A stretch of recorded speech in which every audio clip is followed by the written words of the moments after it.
adik-adik, bagaimana kabar kalian? Nah, pada pembelajaran sebelumnya kita telah belajar memahami teks editorial, mengidentifikasi teks editorial, membedakan fakta dan opini dalam teks editorial, menentukan isu aktual, fenomenal, dan kontroversial dari berbagai media, dan lain sebagainya. Nah, pada pembelajaran kali ini kita akan membahas mengenai cara merancang teks editorial. Nah, bagaimana cara merancang teks editorial?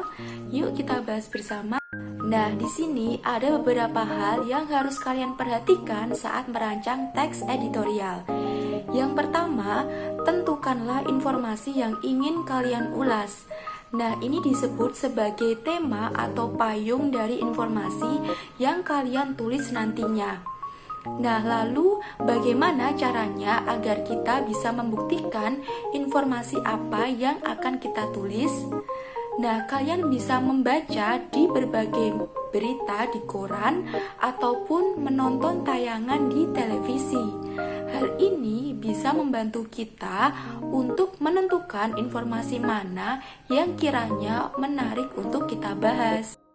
Selanjutnya, yang kedua adalah buatlah satu paragraf yang berisi pernyataan umum atau tesis. Nah, kemarin kita sudah belajar mengidentifikasi struktur teks editorial. Maka, ketika kita merancang teks editorial, kita bisa memulainya dari struktur yang pertama, yaitu pernyataan umum dengan menuliskan hal-hal yang bersifat umum dari informasi apa yang sudah kita tentukan. Lalu, yang ketiga adalah susunlah argumen kalian yang berkaitan dengan topik yang kalian bahas.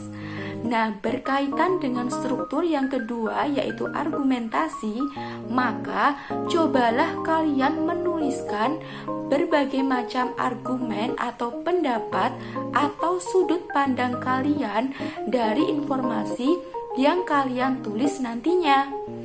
Lalu, yang keempat adalah buatlah kalimat penegasan ulang dari pembahasan kalian. Nah, ini nantinya digunakan untuk mengisi struktur pernyataan ulang teks editorial. Nah, pada paragraf ini atau pada bagian ini memuat sebuah simpulan atau saran-saran yang kalian sampaikan pada tulisan yang kalian tulis nanti.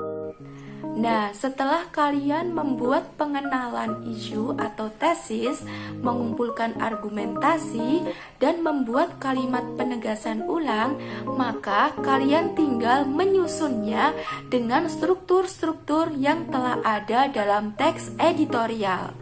Jadi, ada beberapa tips untuk kalian dalam menyusun teks editorial. Yang pertama, mengambil topik atau masalah penting yang memiliki sudut pandang berita terkini dan menarik perhatian pembaca. Kemudian yang kedua, mengumpulkan informasi dan fakta yang meliputi laporan objektif maupun riset. Yang ketiga adalah menganalisis masalah yang ingin kalian angkat. Kemudian yang keempat, memberikan solusi yang realistis terhadap masalah di luar pengetahuan umum. Dan yang kelima adalah menulis kurang lebih 500 kata dengan menggunakan kata kerja dan tidak menggunakan kata ganti saya. Kemudian kita masuk ke pembahasan selanjutnya yaitu menyunting teks editorial. Nah, selanjutnya setelah kalian menulis teks editorial, ada beberapa langkah yang harus kalian lakukan untuk menyunting teks editorial. Nah, yang pertama yaitu membaca kalimat-kalimat untuk menemukan kesalahan penggunaan ejaan atau pemilihan kata atau pola kalimat. Yang kedua adalah membenarkan kesalahan penggunaan ejaan, mengganti kata yang tidak tepat, dan memperbaiki kalimat yang tidak tepat.